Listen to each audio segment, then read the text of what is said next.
everybody! I just got done watching the ultimate girls trip to the Ex-Wives Club, and boy do I have stuff to say. Wasn't it awesome?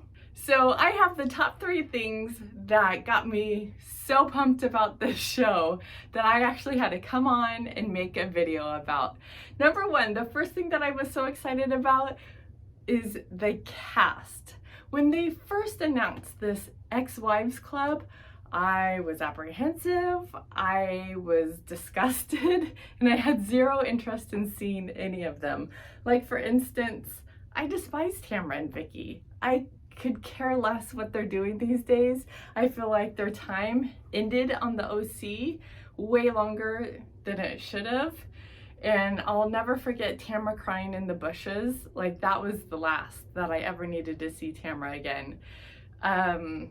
So yeah, when they announced Tamara and Vicky, just total eye roll, not interested. Eva, I don't know Eva from Housewives of Atlanta. I only know her from back in the day of America's Next Top Model, and I loved her there, so. I'm running. I don't have no more breath. 1.33. Top model needs to look good on a moment's notice. You now have a photo shoot. You have to be kidding me. I can't even breathe. So I just decided, hell, we're gonna smile on these pictures. I wasn't disgusted to hear about Eva, so okay. Phaedra, the last thing that I knew about Phaedra was the rumor that she was gonna drug candy in her basement or something like that. Yeah, after that came out, I was through with Phaedra, like, whatever, this is so stupid. But back in the day, I used to really enjoy her, way, like, early Atlanta days, and, like, her children, Mr. President and Mr. Vice President, maybe if that's the other child's name. I always thought that storyline was really cute. But again, I was like, why these people?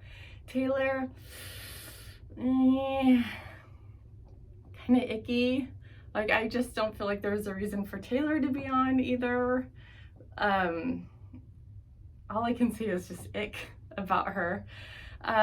Dorinda, I mean, we know Dorinda, and I feel like she hasn't had enough time to cool off before she went back on, personally.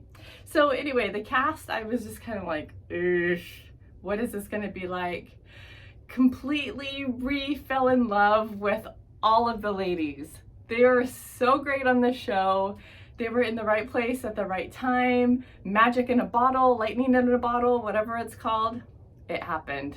So I'm super pumped about the cast. The second thing that I loved about the Ultimate Girls Trip too was some things just never change.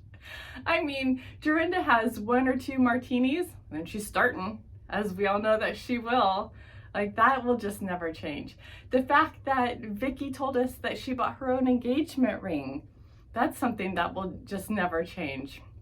If you'll remember back in the day, when she was with Brooks, she bought his new teeth. And who knows whatever else she bought. But in this series, she told us that she didn't like the ring that her boyfriend Steve could buy her. So she ended up buying her own engagement ring. Some things never change. Brandy acting a fool.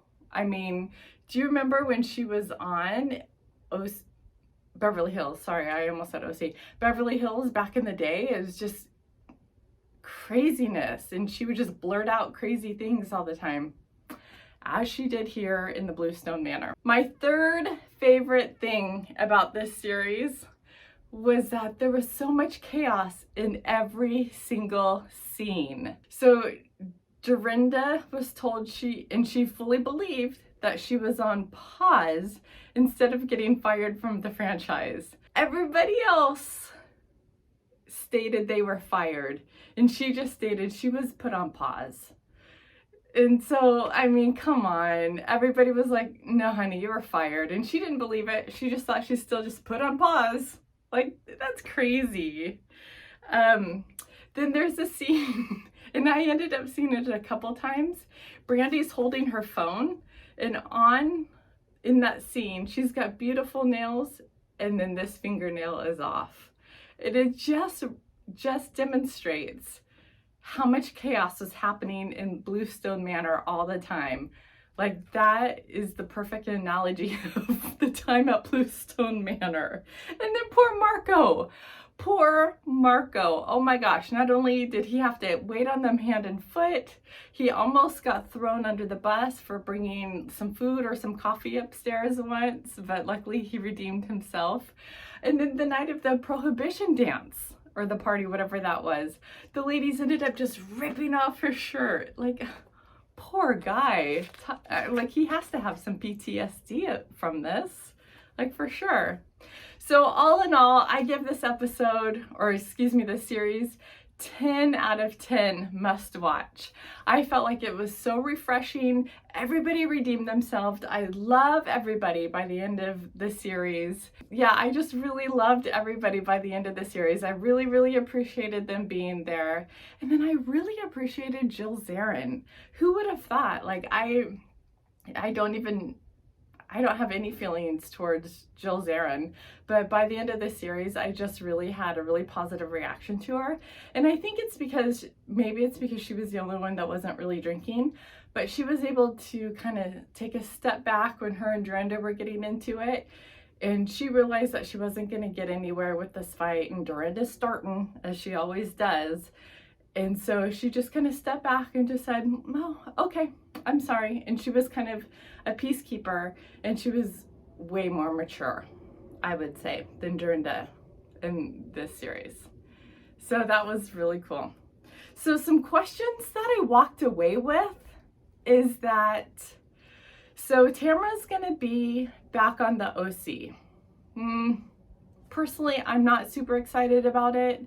I don't like a lot of the OC people, and I do find it a little bit boring, but I don't think Tamara is going to save the series. Kind of like Heather Dubrow didn't save the series either. I'm not super excited about Tamara coming back, but I am interested in the correlation of Ultimate Girls Trip and the OC.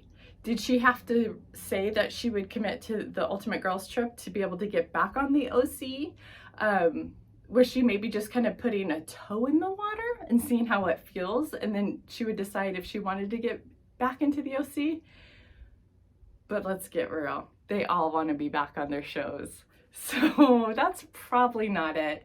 Let me know in the comments what you think the correlation between it is. Like, there has to be something there, because all of a sudden we didn't hear from her. Well, she's been active in her social media, but all of a sudden she's on Ultimate Girls Trip, and then she's back on the OC.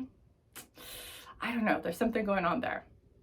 And then my next question, something that I've been hearing on the interwebs, as they say, is I have heard that Bluestone Manor is getting its own show. Has anybody heard this?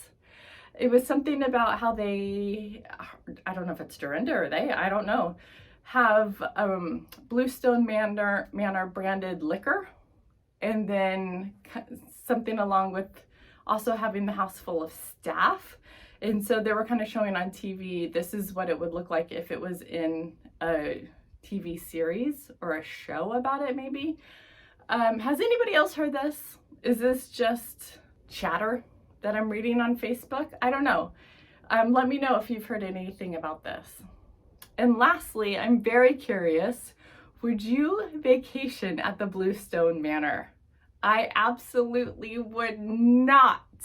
Never, never, never. Zero interest in going to the Berkshires, zero interest in seeing the manor. Maybe I do a drive-by, but that is it. Never. I feel like it would be basically my worst nightmare.